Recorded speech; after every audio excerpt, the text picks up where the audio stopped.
I just wanna be happy tonight. Hey everyone, so welcome back.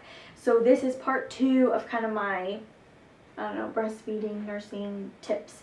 So in the last video I had mentioned things that I recommend that you purchase and take with you to the hospital. And in today's video I'll talk about kind of my experience. So last time I kind of already, spoiled it. So obviously things didn't go perfectly, and that's kind of why I figured I would share this, because I know sometimes it gets discouraging, if it doesn't work right away, or if you don't have a lot of milk and such. So I figured I would kind of help you guys out and let you know what worked for me and kind of my experience. So first I'll kind of rewind. So if you're new here and you don't know kind of our backstory, so Paxton was actually my third pregnancy, but he's our only living child. So our first pregnancy, we lost, had a late pregnancy loss, and after I lost him, I remember it was 3 days, after we lost him. I was having a really bad day, and me and my husband, we were like, let's just go to bed. And we went to bed, super early, and I remember, laying in bed, and I kind of just didn't feel right, and my boobs felt really sore, and it just like didn't trigger with me that what was happening. And I remember I kind of like grabbed my chest, and I was like, oh, I hurt, and I was like, oh my gosh, I'm leaking. And I remember my husband like jumped out of bed, turned the light on. He was like, oh my gosh, let's go to the bathroom, because he thought, I was still, bleeding, which wasn't the case. I was like, no, I was like, it's my boobs. I was like, I'm leaking. And he was like, oh my gosh, we don't even have a breast pump. Do we need to buy a breast pump? Are we going to donate this? And I remember I was completely devastated, because, I know that, when you are breastfeeding, a lot of people, can get pregnant. And one of the things, when we lost our first baby, Drayton, I knew I wouldn't be okay until, we had a baby right away. So for me, I was like, oh no, this is going to kind of set me back.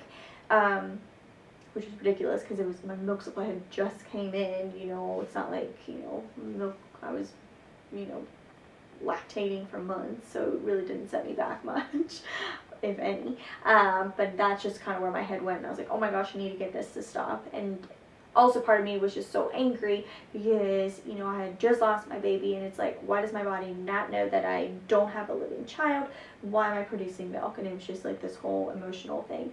And then it was always in the back of my mind, I produced milk, when we lost Drayton, when we, lost our son at 18 weeks. So in my head, I said, when I have a full-term baby, a living baby, I better have milk. I better be able to breastfeed. So it was kind of like this thing, like I always wanted to breastfeed, and then even more so knowing that, my body can produce milk. It produced milk before. I was like, I better produce milk and be able to breastfeed. So when I was in the hospital and, started the whole, first time, having the baby latch, I made sure, we went to all the videos, the programs that the hospital had, and they said, always, feel comfortable to call in the lactation consultant, right away if you want to, they're kind of there 24/7. So that was one thing, basically as soon as Paxton was born, I said, I want a lactation consultant. I kind of want them there with me, for that first latch, so that someone can assist me. So that was great, having them there 24/7, kind of showing me how to do it, how to hold him, different positions and things like that. And he was really tired, and at the time we didn't know, but he was jaundiced, so I think that kind of contributed to it. And he was a tiny little baby, and he was just small, and I think his mouth was just really tiny, and along with the jaundice, it just wasn't a good combination. But he would latch, but really not really suckle much, and only be on there for not even like a minute, and it'd kind of be over, and he'd fall asleep. And the lactation consultant was like, you're doing great. They're very good at being very supportive. I will say that.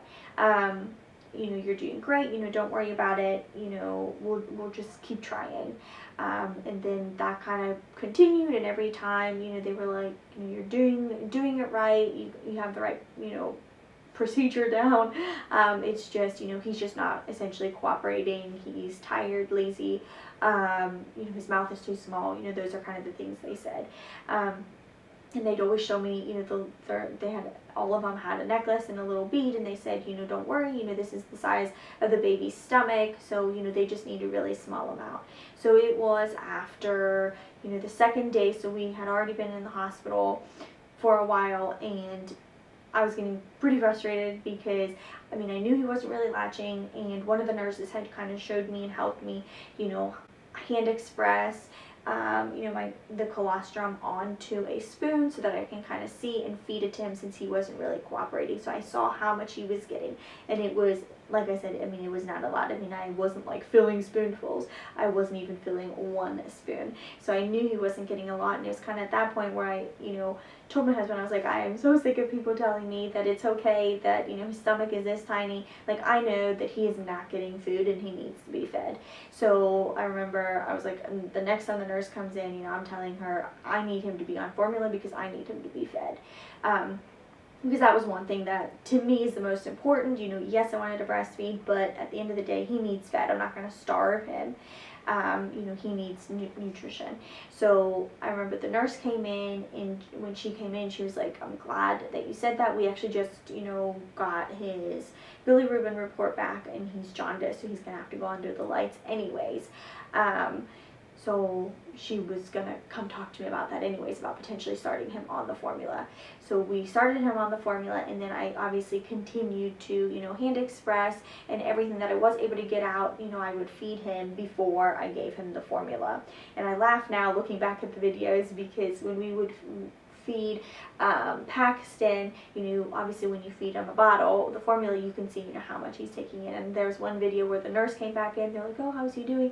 And Ari was so excited, and he said, oh, he just doused, you know, 3 ml. He just drank so much. And they're probably thinking, like, that's nothing. But us at the time, we were like, oh my gosh, this is amazing. Because like I said before, he had like basically none. And so at that point, like I said, we went to formula, and at that point I was kind of frustrated with the lactation consultants, just because I felt like they pushed, you know, the breastfeeding so much and weren't like, hey, obviously it's not working, you maybe we should supplement. And I kind of wish that they would have been like, hey, you know, you're not really producing much, and, you know, you do have a tiny baby, we probably should focus on getting him fed. And, you know, that didn't really happen, and I wish they would have kind of been like, hey, you know, maybe you want to supplement with formula. And then when we did supplement with formula, I had asked, you know, should my husband go and grab my breast pump so that I can start pumping, because to kind of get things going, to, you know, help me get things out, and to, you know, have my milk supply, you know, kind of get started, I guess. And the lactation consultant said, no, you know, that won't help with that. And I thought that was kind of odd that she said that. And then eventually we ended up asking a nurse, and she was like, no, go get it and start pumping. But that was already when we were, you know, basically getting discharged that day, and Paxton had to stay because he needed to be under the lights. And so again, that added kind of to us not being very happy, because, you know, had he gotten fed, you know, how he should have been earlier, you know, maybe his jaundice would have cleared up sooner, and had I pumped sooner, you know, maybe my milk would have came in a little bit sooner. So that was kind of my experience at the hospital, and things I would have changed were, obviously I would have brought the pump to begin with, and then if the latching wouldn't have worked, I would have, you know, tried to pump, and then I would have talked closely with the pediatrician and asked, you know, when they came and checked on the baby, I would have asked, you know, should I start supplementing with formula right away, or is he, you know, at a weight where, you know, he can lose a little bit, because obviously babies lose a little bit of weight while, you know, when they're first born. But since Paxton didn't really have any extra to lose, it was kind of important for us to, you know, feed him and make sure he was getting fed properly right away. So, you know, that's kind of what I wish would have been different. So if anyone is watching this, if, you know, you just had that similar experience, because actually speaking to some family members, some of my cousins, and then also some friends who were pregnant around the same time, they also had similar experiences where they feel as though the lactation consultants focus too much on just, you know, the breast, and didn't put so much emphasis on, hey, at the end of the day, we need to feed the baby, and that's the most important thing. And I kind of wish, you know, they focus more on him and his well-being as opposed to breast is best. This was my experience. I hope, you know, you find this helpful. So this video is basically to encourage you that if you are struggling, you know, in the hospital, you know, feeding your baby, that, you know that, you know, it is still possible to, you know, exclusively breastfeed, you know, for as long as you want, essentially. Just, you know, don't give up and don't feel discouraged, and if you have to supplement at first, you know, don't be ashamed of that. And if, you know, your breast milk doesn't come in, or if it doesn't work breastfeeding, if your baby doesn't cooperate, or if it just isn't for you, you know, formula is fine, you know, as long as your baby is fed and as long as you're happy and baby's happy, that's all that matters. So I would love to know your guys' experience, you know, at the hospital with the lactation consultants, with, you know, if you have any tips on, you know, what worked for you, what didn't work for you, you know, did you have success in the hospital, or did you not get success until, you know, you were home from the hospital?